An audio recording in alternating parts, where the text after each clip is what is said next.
This bizarre looking car is called a Deepal E07. No, it's not a concept vehicle. Yes, it's a production vehicle, and even better than that, you can buy one in Australia. But there's so much more going on underneath that weird looking skin. So let me show you all the things you need to know about the Deepal E07 ahead of us getting our hands on it and giving it a proper review.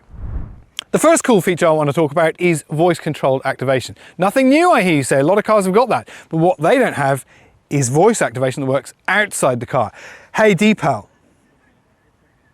I'm listening. One click open.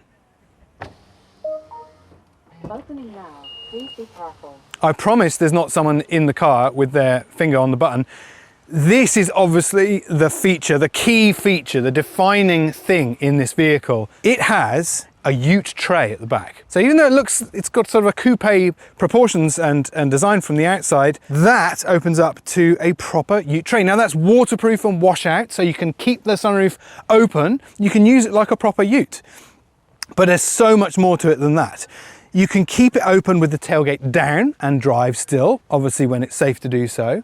But there's more. So beyond this ute tray, you can actually press another button and you can fold the second row of seating flat, and that opens up a whole nother load area as well. So you can load through from the tray area into where the second row passengers sit, and that liberates more than 1,600 litres of space. So this car functions kind of as a ute. Takes a while to do that and fold flat in there. Once it is flat, I'm told that you can put a queen size mattress in there, which I think is probably not true. It might be queen size width over the seats, but it's definitely not in the tray. But if you get a special air mattress that fits in there, you can sleep too comfortably in the back of this. And it does have a camping mode, which means you can keep the air conditioning running overnight, so it's all cool or warm in the car depending on where you're camping. Once you're in the back here, there is a 240 volt socket, so you can power things in the back, whether you're camping scenario again, or if you're a tradie, you want to run power tools, that kind of thing. And while we're talking about power, this car also has, from its power socket, its recharging sockets, we can have V2L, V2 load, so you can actually run things directly off its charge socket. But another unique feature is it's got V2V. You can actually charge another electric vehicle with its own battery in the car, which is a 90 kilowatt hour battery if you were asking. I think you were about to anyway.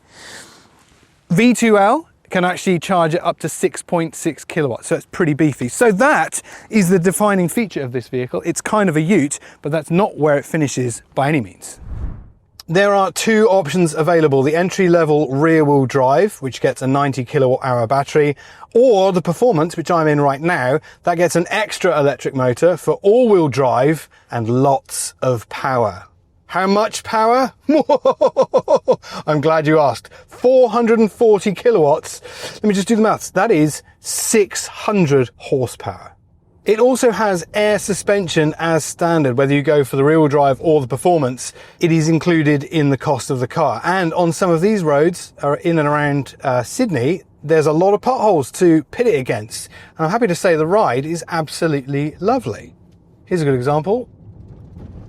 Oh, they were some nasty repairs on some potholes on the side of the road, and it just absorbs everything as if you're in something very different to what we're driving. What are we in again? I don't even know. Is it an SUV? Is it a ute? Is it a sedan? Perhaps it's all three, or none of the above.